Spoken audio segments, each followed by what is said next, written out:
Hello everyone. प्रकाश पाइला चलित वर्षर sport selection merit list.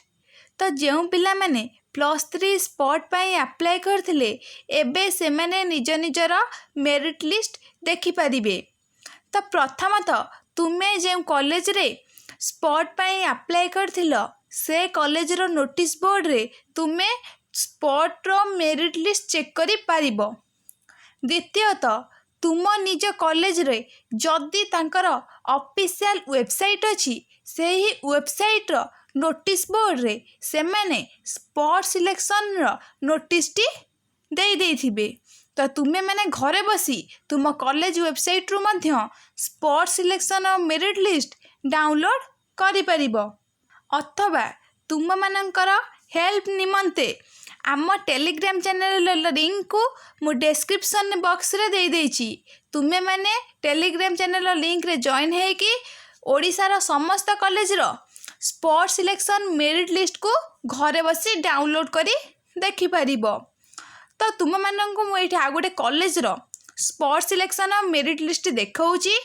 एटा होछि हमर गंगाधर मेहर यूनिवर्सिटी जहाँ को तुमे जीएम यूनिवर्सिटी कहूछ। तो लिखी provisional waiting list for admission to UG course 2024-25 तमरा वेटिंग लिस्ट जहाँ स्पॉट मेरिट लिस्ट से है।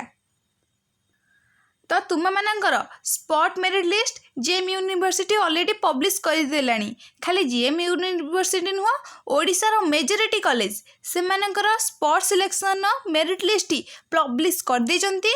आम टेलीग्राम चैनल रे मु से सब पीडीएफ को अपलोड कर देछि। तुमे माने जॉइन है कि सब अदर कॉलेज रो मेरिट लिस्ट मध्य देखि परिबो। तो देखिबा एठी कोन लिखा है। तो तुम ये लिखाई डॉक्यूमेंट कौन कौन लगे तुम एडमिशन टाइम रे ओरिजिनल सीएलसी लगे आ कंडक्ट सर्टिफिकेट लगे जो तुम लास्ट इंस्टीट्यूशन ने एडमिशन कर तुम सीएलसी आनिब आ कंडक्ट सर्टिफिकेट आनिब आ ओरिजिनल हाई स्कूल सर्टिफिकेट आनिब original 10th board and higher secondary +2 marksheet आनिब। तुम जब एससी एसटी होता तुम कास्ट सर्टिफिकेट दरकार पीडब्ल्यूडी सर्टिफिकेट दरकार है ये सब तुम दरकार। तो नेक्स्ट आम देखा GM university provisional merit list. तो देख पिला माने जितेबाला तुम मेरिट लिस्ट देख ये तुम कौन नंबर थी सीरियल नंबर थी देन तुम ये तुम बारकोड नंबर टी शो कर देन तुम आप्लिकांट नेम ये शो कर आप्लिकांट जो पिलाटी पकई तार ऑनर्स कौन ये शो कर सॉरी स्ट्रीम कौन आर्ट्स के साइंस के कॉमर्स ये शो कर देन ये तार ऑनर्स शो कर से कौ कास्ट ये शो कर वेटिंग लिस्ट तार रैंक के ये शो कर बुझीपारे।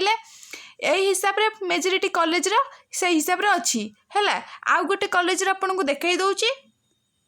तो नेक्स्ट पिला माने मु आउ गोटे कॉलेज देखौची Ravenshaw university provisional list of candidate selected UG phase 1 waiting list बा स्पॉट सिलेक्शन पे को माने सिलेक्ट होइजन देखै दउछ तुम मानन को।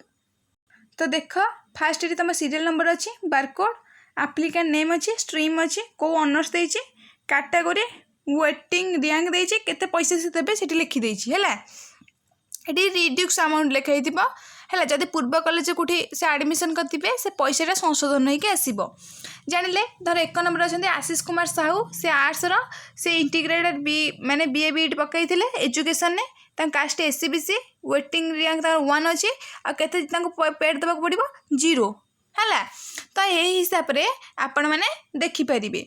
तो आपण मानकर को कॉलेज कमेंट करंतु जदि से कॉलेज रो लिस्ट मो पाखर थिबा मो टेलीग्राम चैनल ले अपलोड कर देमी। Okay everyone, thank you everyone.